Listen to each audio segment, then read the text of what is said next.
Jai Shri Krishna Nityananda Shri Advaita Gadadhar Shivasade Gaura Bhakta Vrinda Hare Krishna Krishna Krishna Hare Hare Hare Rama Rama Rama Hare Hare. So we're going to continue reading from Srimad Bhagavatam, Canto 7, Chapter 2, Text 46. Does anyone remember what we read yesterday? What did we discuss yesterday? Auntie Rashmi?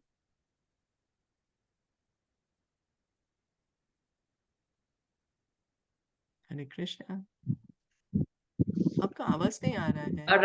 Ratna आप कहो. Aunty आप अच्छे से समझाते हो. नहीं please आज नहीं, मैं कल करूंगी. हाँ अच्छा ठीक. हरे Krishna.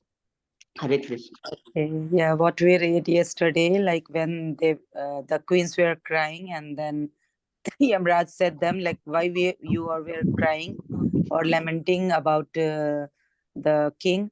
He is still in front of you, and the only difference, like now before he can hear you and listen and reacted to your voice, but now he is not able to hear you.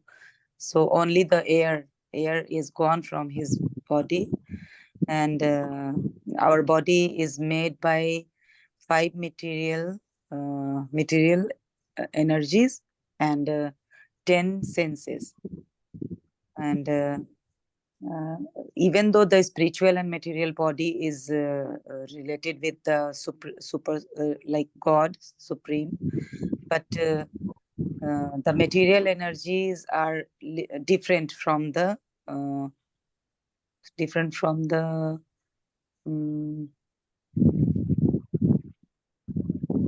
I forgot actually what Krishna trying to say, like we are free to do our desire. For that I am not going to give any instruction, but the karma is related with your, as per your desire, and for that you will get your like next life based on your karma, depend on your karma. So if you surrender to God and you make relationship with God, then it will be easy that then you can go to back to Godhead, and this is the main purpose, because the human body have knowledge. This is the only body which we have knowledge and we can use as per our thought. So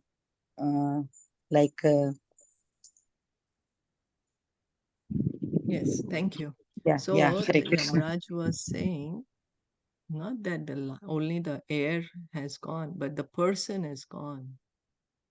The soul has left the body. He is telling the queens, you're lamenting for the king, but the king's body, as you knew the king, you knew the body, and the body is lying next to you.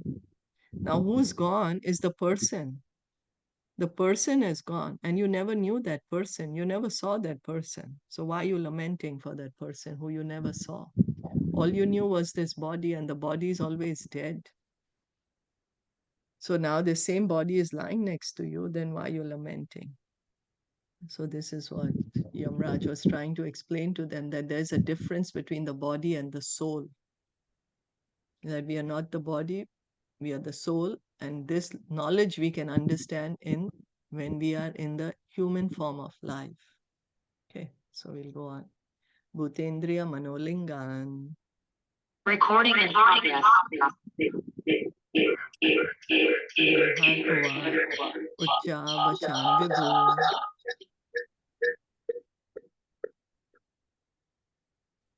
Hare Krishna.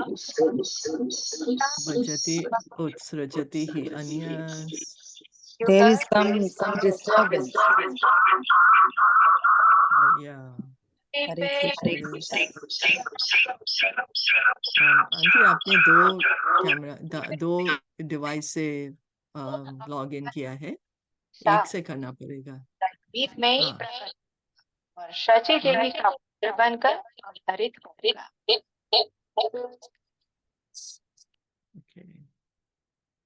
All right. Yeah. Is that better? Yes, yes. Okay. Bhutendriya manlo linang Dehan ucha vachan vibhu. dehan uchao vachan vibhu Bhajati utsrajati hi anyas.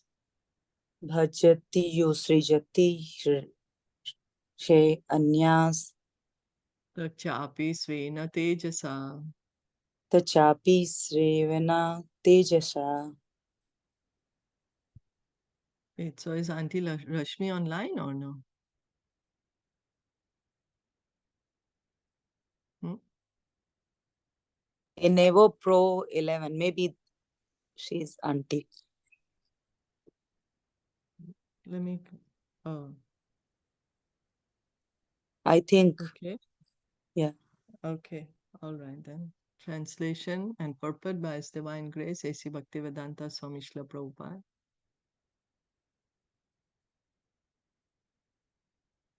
The five material elements, the 10 senses, and the mind all combine to form various parts of the gross and subtle bodies. The living entity comes in contact with his material bodies, whether high or low, and later gives them up by his personal prowess. This strength can be perceived in a living entity's personal power to possess different types of bodies. So Yamraj is saying, what is the body? Because he is saying the body of the king is lying in front of you. Why are you lamenting? So now he's giving us further knowledge. What is this body made up of?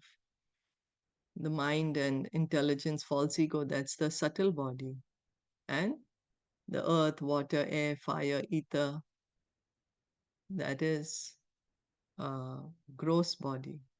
And along with the senses, of course, the eyes, ears, nose, legs, hands. So the living entity is actually the soul. We are thinking we are the body, but the living entity, the person, is the soul. And then we are taking one body and giving up, then giving it up, then again taking another body. The conditioned soul has knowledge. If he wants to fully utilize the gross and subtle bodies for his real advancement in life, he can do so. So, real advancement, Prabhupada is saying real advancement. What is real advancement? Yeah. Pray to Krishna. Like, Yes, why? we because conditioned soul has knowledge, and we must have to fully utilize it to go to back to What Godhead. is the knowledge? Like, pray Krishna, love Krishna, achieve Yeah, the knowledge Krishna's that we are love. not the body, we are the Yeah, soul. we are not the body, we are the Soul. soul. Yeah. We That's are the right. Yeah, that's the Yeah, but knowledge. And I then, have one question. yes, Like, we have gross and subtle body. So the yes. soul is in subtle body or gross body part or combined? So you have to, okay. So you have seen a coconut, Yes. there's layers, Hmm. right? Hmm. Inside, there is Water. the white part. Hmm. Okay, there's water. Let's leave the water. There's the Okay. white part. Yes. Then just stuck to the white part is the brown part. Yes. And then surrounding the brown part is the hard shell, Yes. right? So they are Hmm. inside one and another. Hmm. So that's how the white part is the soul. The soul is very tightly covered by the subtle body, mind, intelligence, false ego. Ego. And then Okay. this is then covered by the gross body. Hmm. Is that okay? Yeah. Yeah. It's okay. Okay. So we, in this human life, we can understand that we are not the body, we are the soul. We have been given suitable intelligence. And if we want, we can get out of this material world by following Krishna's instructions, as you rightly said. worship Krishna, chant Krishna's names, because we have a duty towards Krishna. Every soul, every individual living entity has a duty towards Krishna.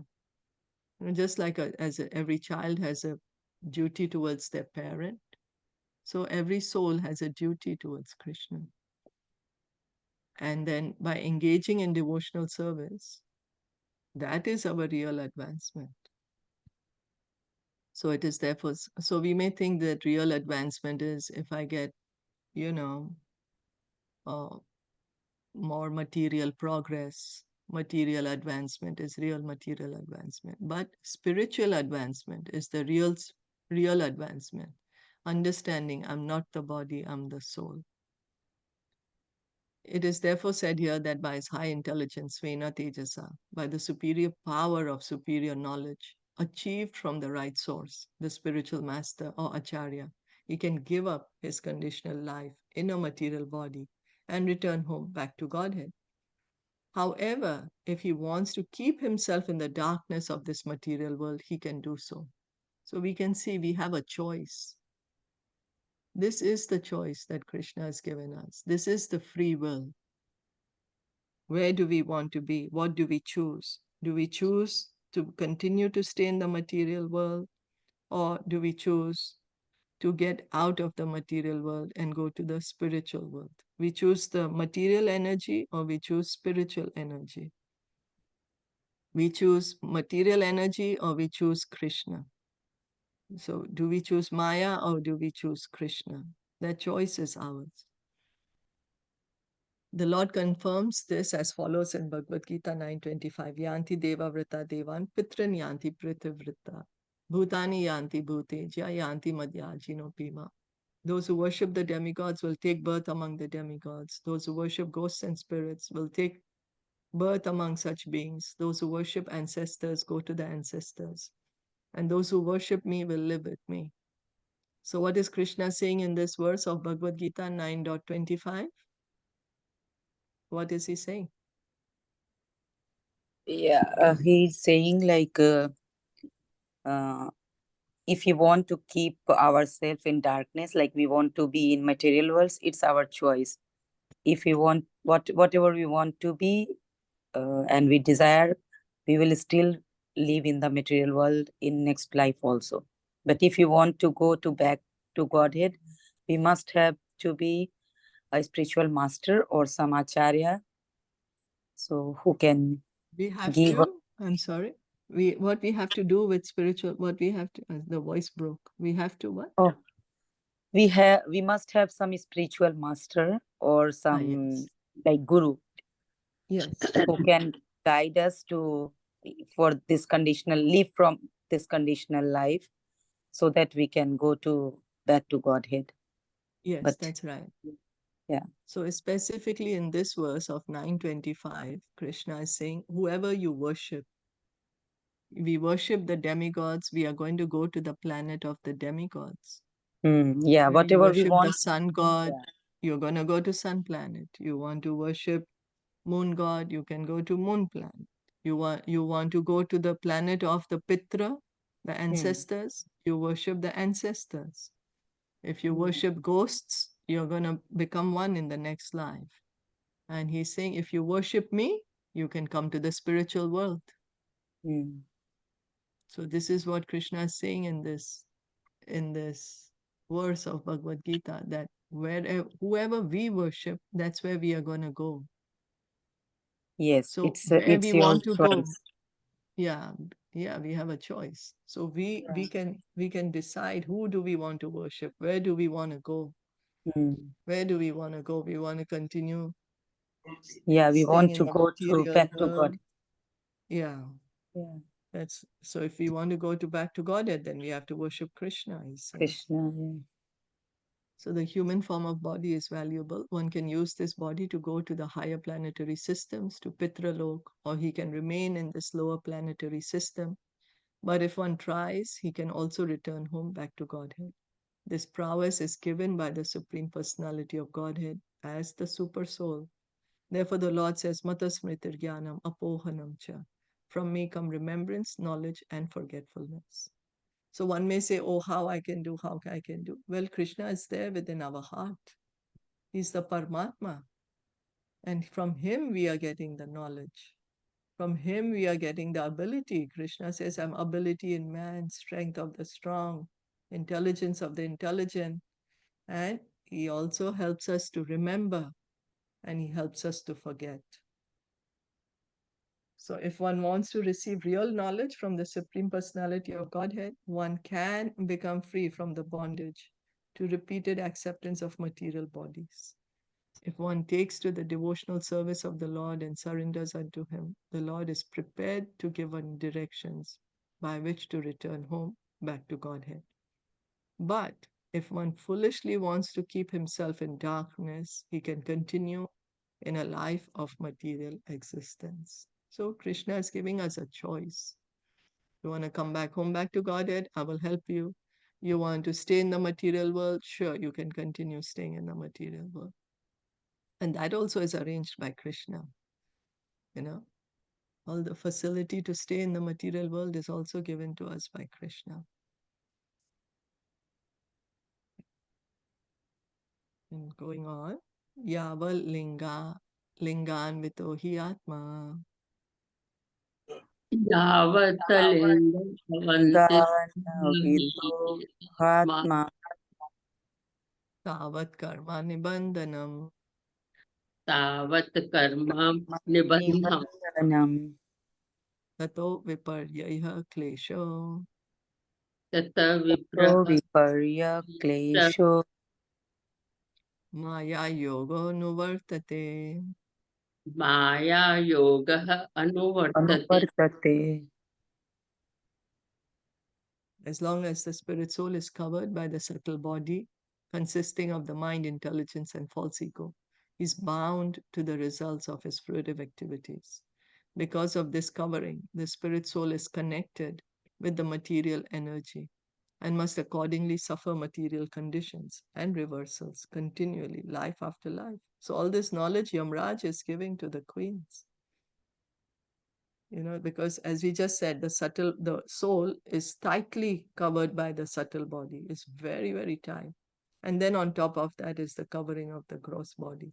So when we die, we give up this gross body, but we are taking the subtle body with us. The subtle body takes us.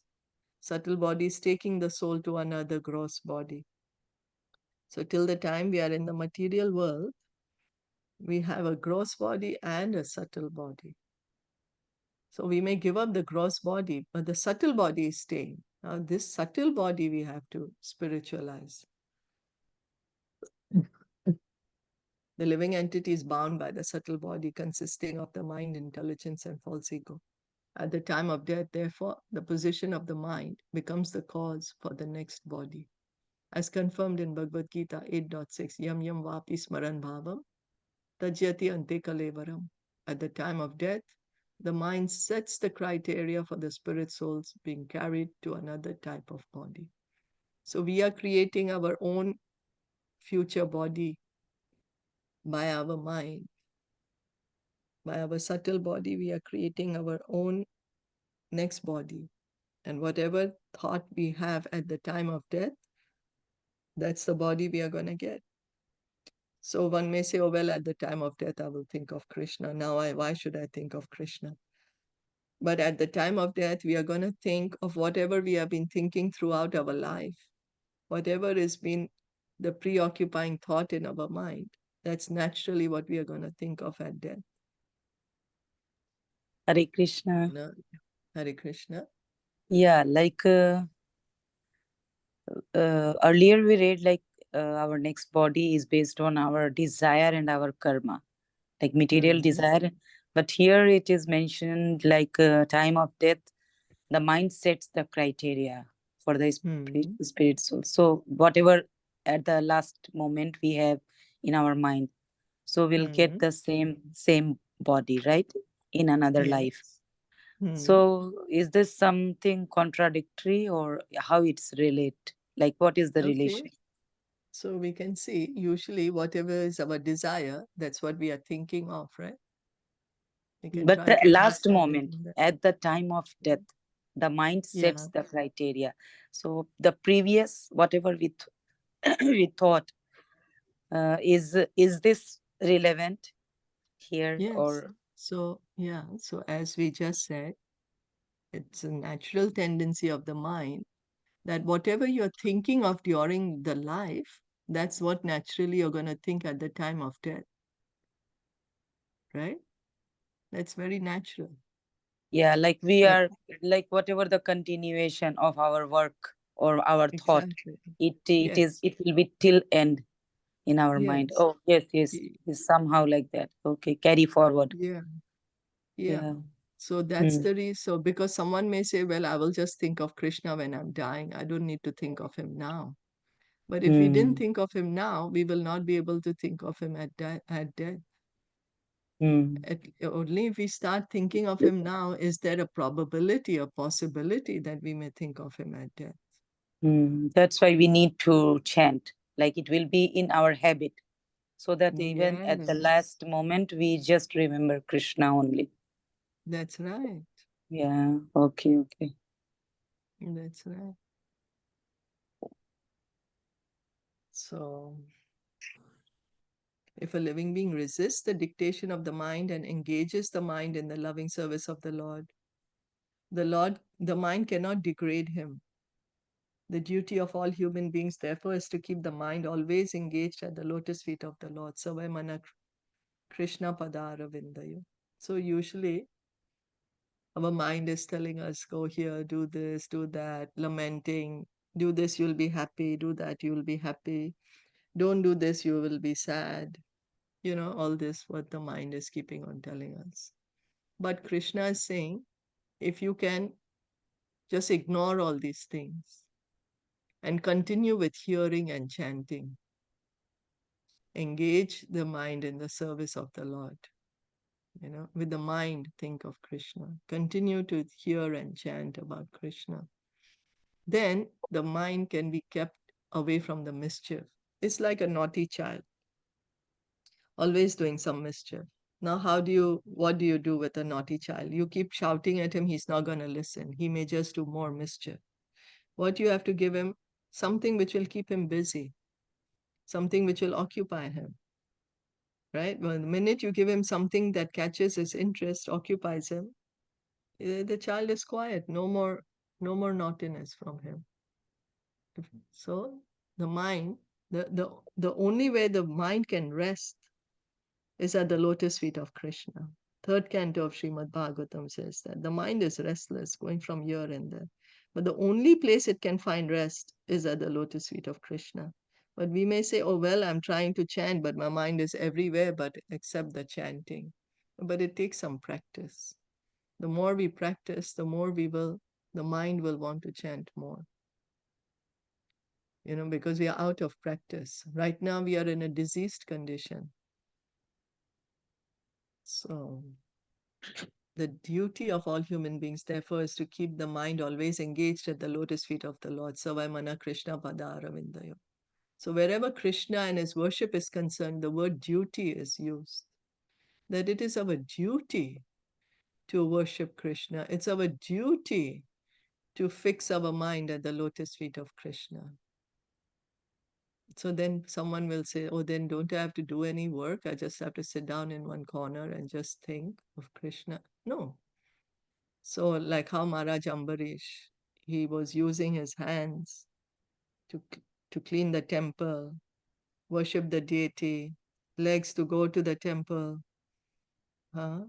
Then nose to smell the flowers offered to the Lord, so on and so forth. And he's a king. It's not that he's given up his kingly duties. He is a king. So he's ruling the kingdom as a service to the Lord.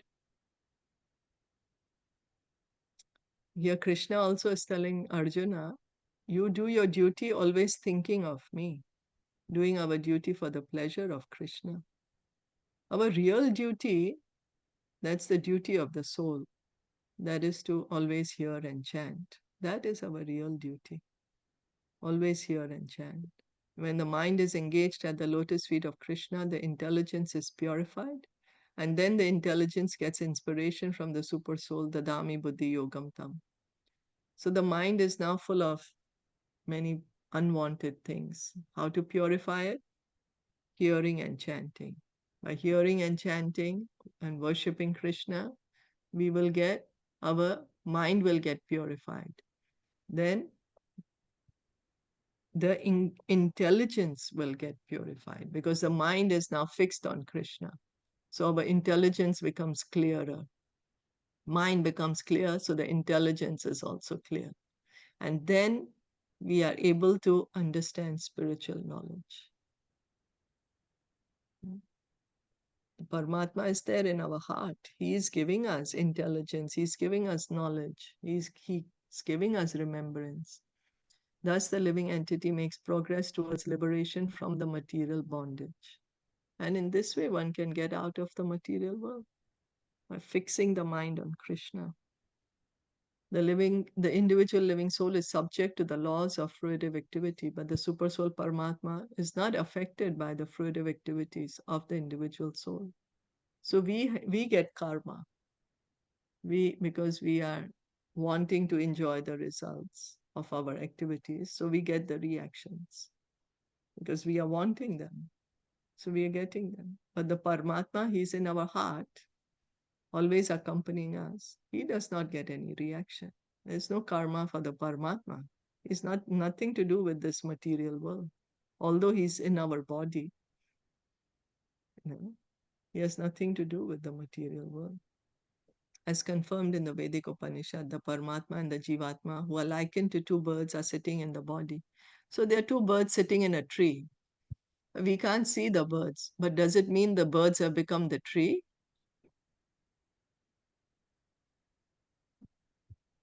It can. Huh? I'm sorry? Like he can, like trees existed there still, and the bird can see the tree also. Yeah, so the bird is also existing and the tree is also Yes, existing. tree. They are both have existence. Yeah. Yeah, the bird has not become the tree just because the bird is sitting inside the tree.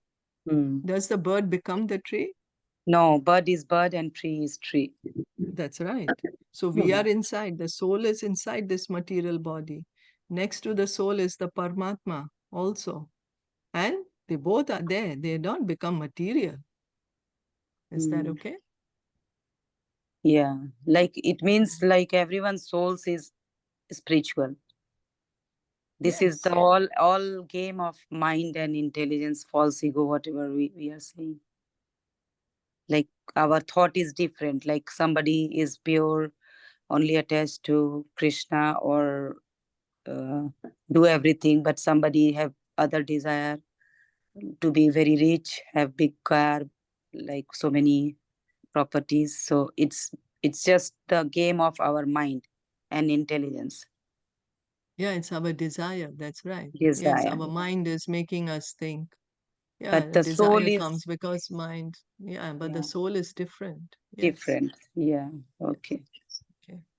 So the Jivatma is enjoying or suffering by eating the fruits of the bodily activities. But the Paramatma, who is free from such bondage, witnesses and sanctions of the activities of the individual soul as the individual soul desires.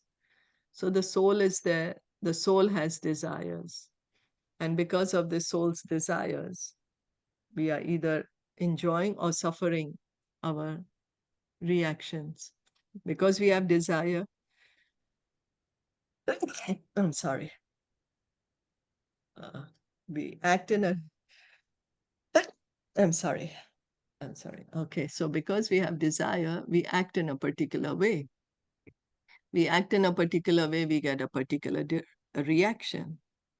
Then that reaction could be a good one or a bad one in the sense we are suffering or we are happy. But the Paramatma, he has nothing to do with our reactions. He never gets any reactions. He is simply a witness. Like there are two birds. One bird is eating the fruits, another bird is just watching him. So this is what the Paramatma is doing. He's just watching us.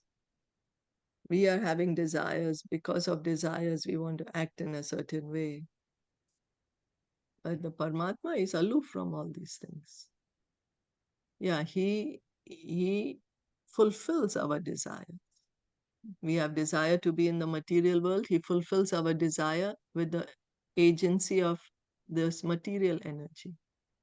We have spiritual desires. He fulfills our desires with the agency of spiritual energy. So our desire is what's important. What is our desire? What's the situation of our mind? It's the mind which makes us think, oh, you desire in this way, you will be happy. We are letting our mind control us, whereas we are the soul. We are letting our mind control our intelligence.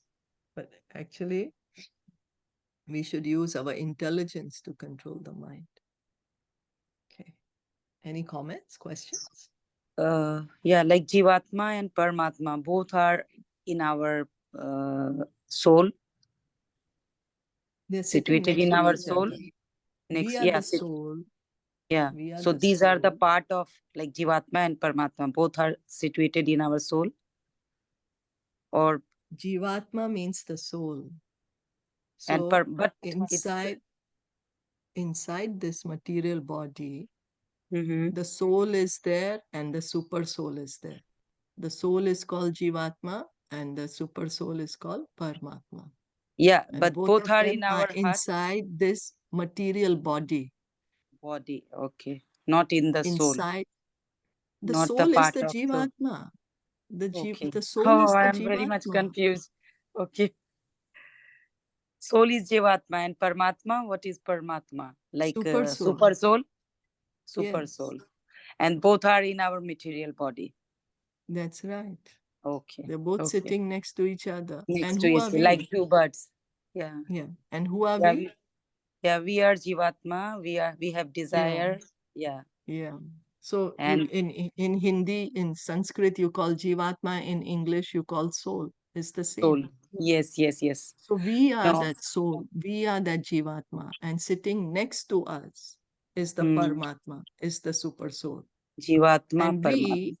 Okay. yeah, and we are right now inside this material body, isn't it? You are inside your body, isn't it? Yeah. Yes, yes. You Okay. are inside your body, and next to you is sitting the Paramatma. But Paramatma is just looking the soul like what he is doing, right? It is acting Yes, like that. And yeah, what you desire, the super soul is fulfilled your desires. that's right. Okay. Well, sometimes it's make so confusing. Okay. It's okay. That's okay. The more you hear, the more it will be okay. Yeah. Yeah, okay. With a tha vin niveshoyam. Vitathabhinivesho yam Ayam Yadguneshva Artha Drigvacha yad gunesho artha vikvacha Yatha Manoratha Swapna Yatha Manoratha Swapnaha Vapna Sarvam Endriyakam Risha. Sarvam Andri Andriyakam Risha. It is fruitless to see and talk of the material modes of nature and their resultant so-called happiness and distress, as if they were factual. When the mind wanders during the day and a man begins to think himself extremely important, or when he dreams at night and sees a beautiful woman enjoying with him, these are merely false dreams. Similarly, the happiness and distress caused by the material senses should be understood to be meaningless. So Yamraj is giving good knowledge about the mind, how the mind is playing, as you said, playing the games. The happiness and distress derived from the activities of the material senses are not actual happiness and distress. Therefore, Bhagavad Gita speaks of happiness that is transcendental to the material conception of life. Sukham atyantikam yat tadbuddhi grayam atindriyam. When our senses are purified of material contamination, they become atindriya, transcendental senses. And when the transcendental senses are engaged in the service of the master of the senses, Rishikesh, one can derive real transcendental pleasure. Whatever distress or happiness we manufacture by mental concoction through the subtle mind has no reality, but is simply a mental concoction.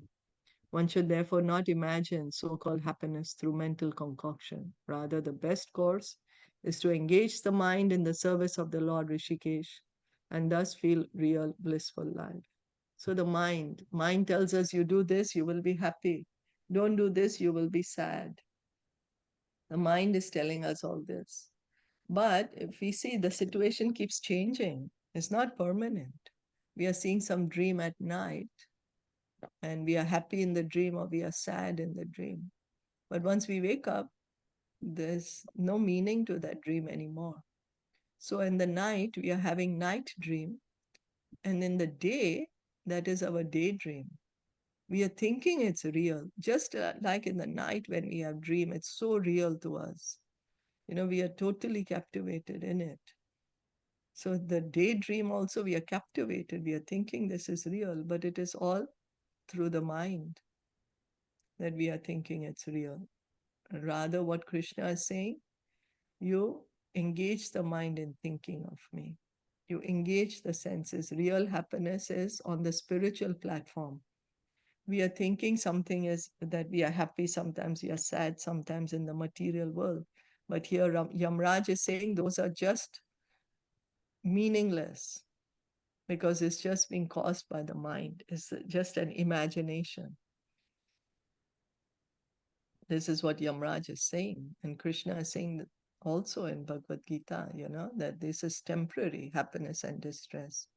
He's saying, don't degrade yourself with the mind. Engage your mind in always thinking of me, he's saying. And the mind is thinking of Krishna, the senses are engaged in the service of Krishna, then we get purified. And then we can actually feel really happy, real happiness. There's a Vedic statement, apama somam amrita abhuma apsarobir viharama. With reference to such a conception, one wants to go to the heavenly planets to enjoy with the young girls there and drink somras. Such imaginary pleasure, however, has no value. As confirmed in Bhagavad Gita 7.23, antavattu phalam tesham tad bhavati alpamedasam. Men of small intelligence worship the demigods, and their fruits are limited and temporary. So someone has a desire. So Prabhupada is explaining how to understand. Someone has a desire. I'm going to go to the heavenly planet. Over there, I will enjoy. I will look so beautiful. And I will be surrounded by so many beautiful men or so many beautiful women. And over there, I'm going to drink somras. So one may have this kind of desire. But why is it imaginary? Why? Because it's for a very short time. So one may actually worship the demigods, go to the planet of the demigods, enjoy in such a way. But after that, sometime one will find again on the earth planet in a human body. Because once the karma is finished, you come back then to create new karma. So still we'll be in the material world. It's going to be a temporary situation, even if we go to the heavenly planets of the demigods. And then if the karma takes us to animal bodies, then we will have to suffer in the animal bodies. Then that's also temporary. Then again, we will come to human life. It will take a long, long time, long time, but it's finished. It's temporary.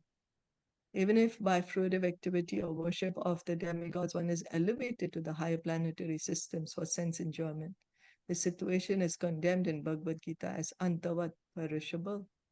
The happiness one enjoys in this way is like the pleasure of embracing a young woman in a dream. For some time it may be pleasing, but actually the basic principle is false. So material happiness is temporary for a very short time. In a dream, one may be happy, but when you get up, the dream is gone, So no more happiness. It was just a dream. So similarly, our daydream is a little longer. And so we may be happy for some time, but after some time, after some years, again, the situation changes, is gone then. The mental concoctions of happiness and distress in this material world are compared to dreams because of their falseness. So why is it being false? Because it's not a reality, it's not permanent.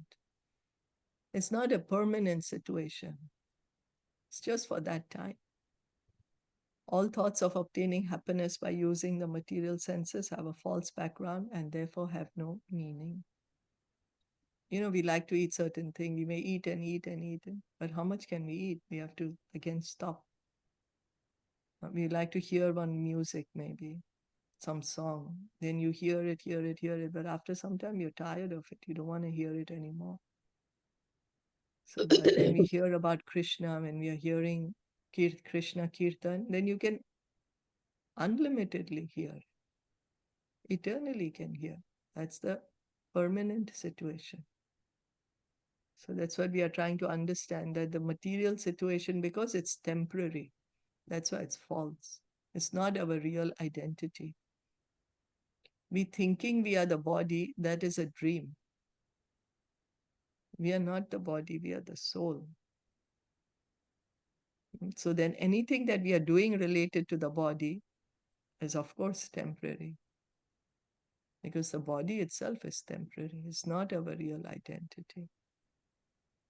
So Yamraj is giving this knowledge to us. Any questions, comments?